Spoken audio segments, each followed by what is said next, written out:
দেখো বন্ধুরা, আজকে বেশ ভালো রোদ উঠেছে দেখে ভাবলাম আমি জামা কাপড়গুলো, মানে জামা কাপড় না, শাড়িগুলো শুধু শুধু শাড়িগুলো রোদে দিই। কারণ সেই আলমারিতে পড়েই থাকে, শাড়ি তো আর পরাই হয় না এখন। তাই ভাঁজগুলো সব খুলে খুলে রোদে দিয়েছি। আজকে তাড়াতাড়ি রান্নাও হয়ে গেছিলো, আর রান্নাও ছিল না আজকে। আর বাবুকেও আজকে আমার শ্বশুরমশাই স্কুলে দিয়ে এসছে। তাই আজকে আর কি হাতে একটু সময় আছে দেখে সব আজকে শাড়িগুলো রোদে দিয়েছি।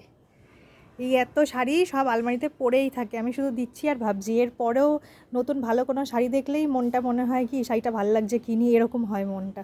এই এতগুলো শাড়ি পরেই থাকে, পরাই হয় না শাড়ি।